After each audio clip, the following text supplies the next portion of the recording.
Okay, let's hope this works. I've been trying to make this video with my cell phone and it hasn't been working, so I'm trying my Fuji. So I apologize for the lack of audio and video that we usually have with my nicer phone. So I've been sidelined today, so I'm not really working on gardening or housework. I was trimming the hedges behind my pool over there, and an underground nest got disturbed and swarmed me and stung my leg. So I have 2 stings on my leg, and I get severe local reactions that pretty much lay me up for a day or 2 afterwards. In addition to that, today I also had an episode of SVT. And so my question to you is, have you ever had one of those, and do you know what they are? And if you're celiac, I'm wondering if you have those on a regular basis or if you've never had one. I never had them until about 10 years ago. And that was after I was diagnosed with celiac disease, and the more people I talk to, the more I find out that other celiacs also suffer from SVT. SVT stands for Supraventricular Tachycardia. And what it means, the word supra means above the ventricles. I don't know why they just didn't say the atrium are beating fast, but anyway, that's Latin for you. Anyway, so the atria are the 2 chambers above the ventricular chambers of the heart. So kind of looks like that, I guess you could say. And some of us have an extra pathway. Usually the heart beats through all 4 chambers, and some of us have an extra pathway that's not really supposed to be there. It's kind of like an escape room, and it's up here in the atria. And the heart's supposed to like follow this path through all 4 chambers. And for us that have the extra pathway up here, it's like when the rhythm of the heart gets disturbed for several reasons, which I'm going to explain my theory, it will find a door into what I would like to think of as an escape room, and you're stuck in this escape room in the atria, and your heart's beating around and around and around in these 2 chambers very inefficiently, while all the while your body is feeling really horrible and providing a lot of flight and fight hormones and anxiety that really just wipes you out. And I won't go into the long history of how I found out I had it and the many episodes. Every episode has a story behind it, like the time I was at Disney Hollywood Studios, one that triggered a ride to the hospital in the ambulance, and a near-death experience, which I won't talk about right now. It's been an adventure. So my theory is that we have a nerve that is connected from the base of our skull that winds down. Hi, Christopher. I'm telling about my SVTs. It winds down through your heart. This vagus nerve winds down through your heart, through your stomach, through your intestines, down to your reproductive organs. And anything that gets upset on the vagus nerve can trigger those organs to do weird things, particularly your heart if you have that extra pathway in your atrium. And so with celiac disease, since the vagus nerve goes through the stomach and the intestines, the celiacs can get those organs disturbed, and the vagus nerve can get triggered. And lately my stomach has just not felt well at all, and so I think that's what triggered the SVT for me today. The way that I slow down my heart is I try to imagine my heart's running in this escape room and it's looking for a door. And if it's running too fast, it's not going to find the door.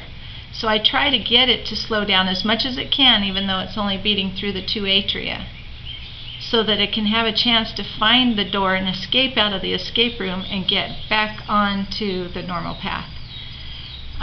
The doctors have told me to use vasovagal nerves maneuvers to try and make the heart hiccup and try to find its normal path.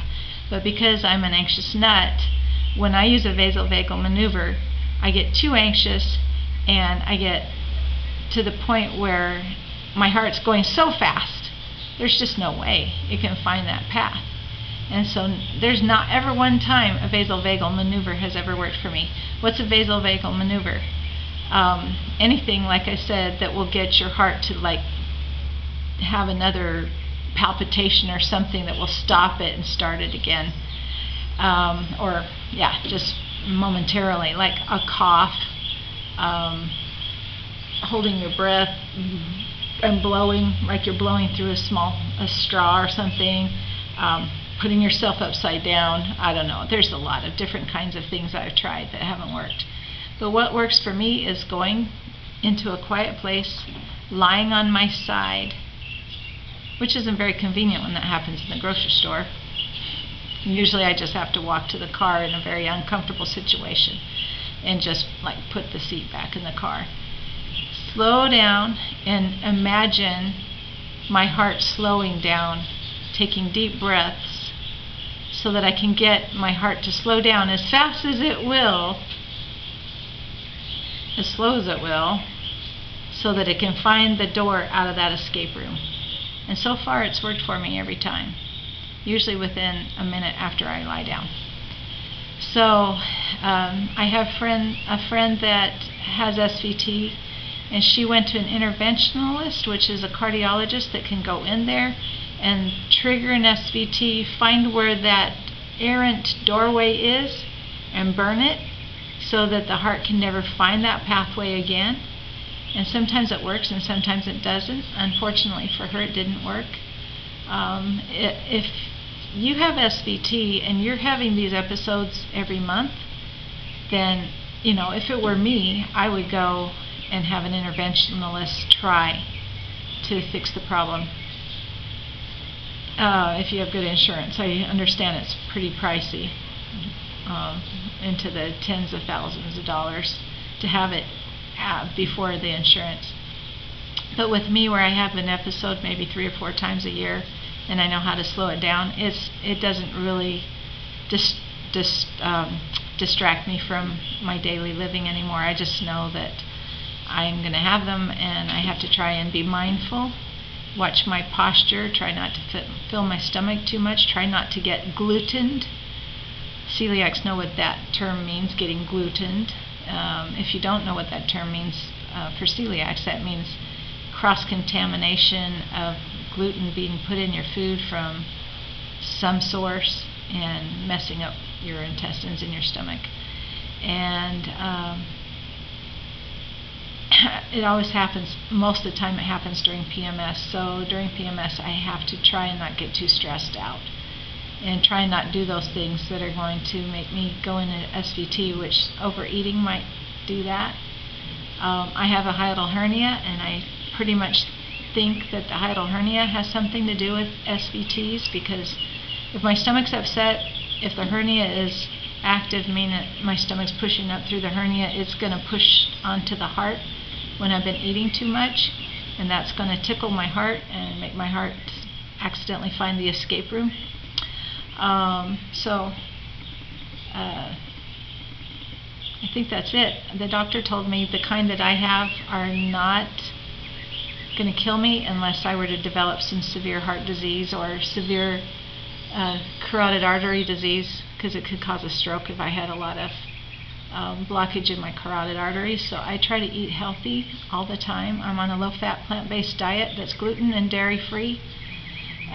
So I'm hoping, and I take krill oil to keep my blood thin, and other supplements to strengthen my heart and to keep my body low on inflammation.